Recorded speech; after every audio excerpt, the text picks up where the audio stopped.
Assalamualaikum warahmatullahi wabarakatuh. Waalaikumsalam warahmatullahi wabarakatuh. Warahmatullahi wabarakatuh. Kami akan mempresentasikan proyek besar mata kuliah Data Mining dan Data Warehouse, di mana kelompok ini beranggotakan 5 orang, yaitu saya sendiri, Hana Nabila Cantiplawi dengan NIM 22, Ekal Ramanizar Al-Fajri dengan NIM 07. Saya Roy Binsar Sinaga dengan NIM 012. Saya Hasan Mubarok dengan NIM 013. Dan saya Tiara Sakina dengan NIM 031. Adapun judul penelitian dari kelompok kami yaitu klasifikasi data gempa bumi terhadap potensi tsunami di Indonesia menggunakan metode Naive Bayes. Next. Topik yang akan dibahas pada presentasi kali ini, yang pertama latar belakang, yang kedua teori, yang ketiga metodologi, yang keempat hasil dan pembahasan, dan yang terakhir kesimpulan. Next. Latar belakang dari penelitian ini. Letak negara di Indonesia secara geografis dan astronomis mempengaruhi potensi-potensi bencana alam yang akan terjadi di Indonesia. Letak negara Indonesia juga berada pada pertemuan 3 lempeng tektonik utama dunia. Hal ini mengakibatkan potensi bencana alam seperti tsunami, gempa bumi, tanah longsor, dan lain-lain.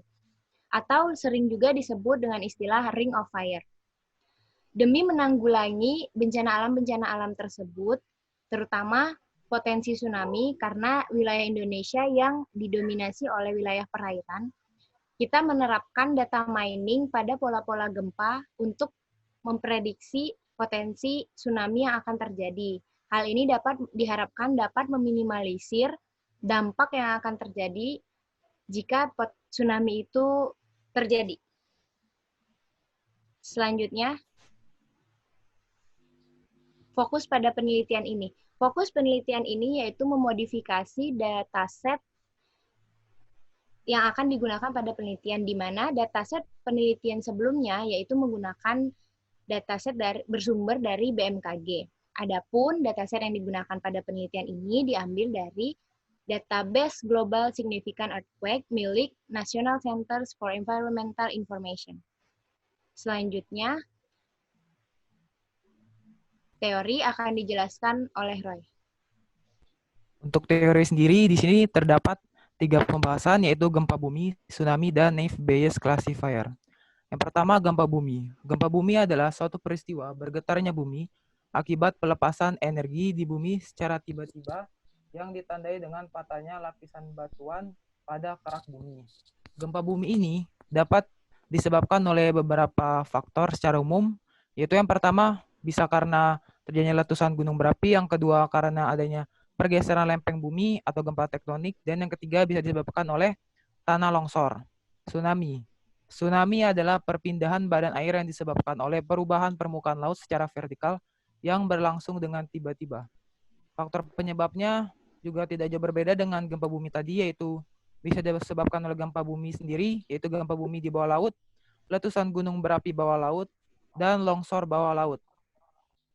Yang ketiga, Naive Bayes classifier merupakan metode pengklasifikasian dengan menggunakan metode probabilitas dan statistik, yaitu memprediksi peluang di masa depan berdasarkan pengalaman di masa sebelumnya. Ciri utamanya yaitu asumsi yang sangat kuat akan independensi dari masing-masing kondisi dan kejadian. Naive Bayes memiliki beberapa manfaat, diantaranya untuk mengklasifikasikan dokumen teks sebagai metode machine learning, menggunakan probabilitas, membuat diagnosa medis secara otomatis, dan manfaat lainnya.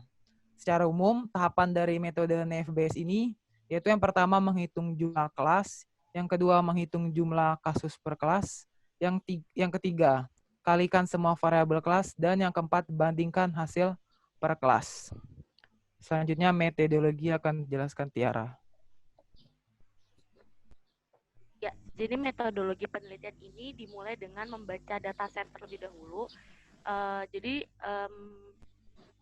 Selanjutnya itu ada melakukan pre-processing, ada pembagian data, pembagian data ini dibagi menjadi dua, ada data train dan data test yang nanti akan saya jelaskan. Kemudian ada pengolahan data dan ada evaluasi. Ya, next. Jadi membaca dataset di sini yang dimaksudkan adalah memasukkan file yang sudah berformat CSV atau biasanya dalam bentuk Excel. Jadi nanti di data-data itu tuh terdapat atribut-atribut yang akan diolah gitu. Di sini ada 5 atribut. Kemudian setelah melakukan pembacaan dataset, dilakukan preprocessing. Jadi preprocessing ini adalah proses di mana memfilter data tersebut gitu. Jadi ada beberapa teknik di sini. Yang pertama ada scaffolding atau mengkonversi data dengan ketentuan yang sama. Kemudian ada tokenizing, ada juga filtering, dan ada stemming gitu. Nah, selanjutnya setelah data difilter menjadi data yang akan kita olah, maksudnya kita memberikan sebuah kondisi kepada sebuah data itu, kemudian data yang telah lolos filtering tadi masuk akan kita bagi menjadi data trend dan data test yang nantinya memiliki fungsi yang berbeda. Dan data trend itu fungsinya untuk memodelkan program, sedangkan dataset untuk menguji program yang sudah kita buat nantinya. Ya, selanjutnya, next. Selanjutnya ada pengolahan data. Jadi data yang sudah kita bagi menjadi data trend dan dataset tadi kita olah ke dalam sebuah program. Setelah kita olah, kemudian dimasukkan ke dalam confusion matrix atau matriks konfusi, di mana tugasnya itu untuk mengklasifikasi nilai sebenarnya dengan nilai prediksi. Terakhir ada evaluasi, di mana evaluasi ini terdiri dari nilai akurasi, presisi, dan hasil akhir kira-kira apakah program kita ini tuh berjalan dengan maksimal atau tidak. Ya, next. Ya, saya di sini membahas pembahasan dari hasil yang kami buat, program yang kami buat. Nah, kami di sini menggunakan sebanyak 122 data dengan 6 atribut. Yang pertama adalah latitude, longitude, focal depth, magnitude, MMI, dan kelas sebagai outputnya.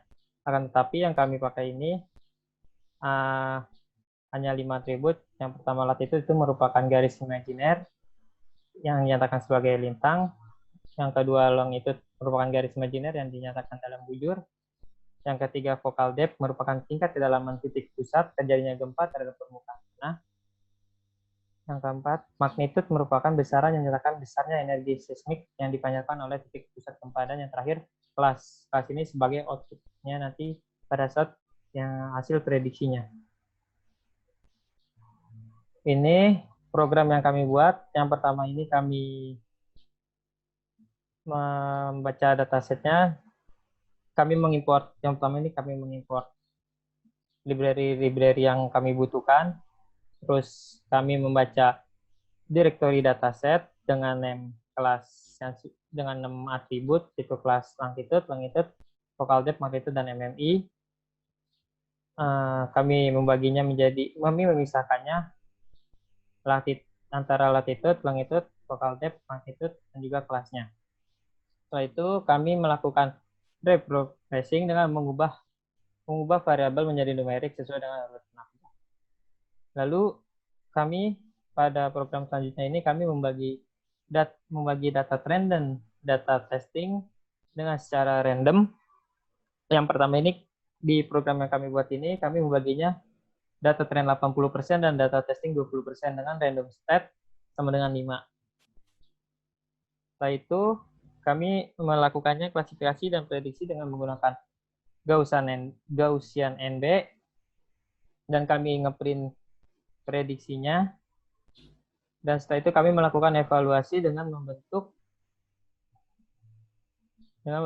coefficient matrix dari hasil pengklasifikasian, di mana confuse matrix ini kita bisa melihat, memudahkan kita untuk melihat kelas mana yang terjadi salah dalam memprediksinya. Selanjutnya akan dijelaskan oleh Haikal Ramalizar hasil dari cobaan.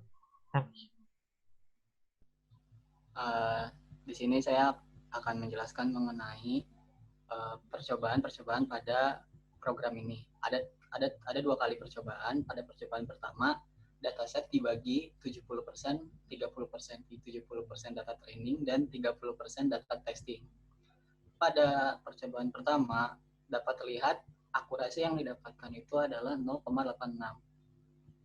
Lalu, akurasi tersebut didapatkan karena jumlah nilai salahnya pada kelas tidak tsunami berjumlah 1 dan nilai kelas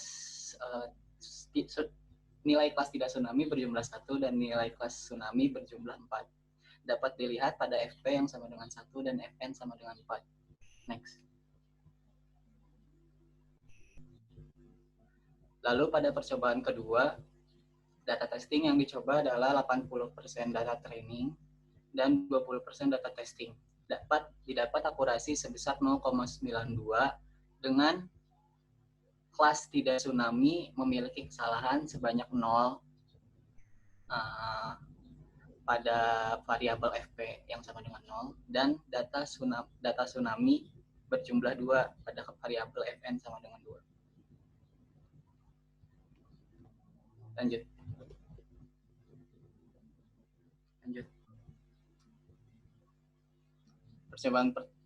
Dapat disimpulkan bahwa percobaan pertama dapat dibagi menjadi data training sebesar 70% dan data testing sebesar 30%, mendapat nilai akurasi sebesar 86%. Data yang diprediksi sebanyak 37 data testing dengan kesalahan memprediksi tidak tsunami sebanyak 4 dan kelas tsunami sebanyak 1.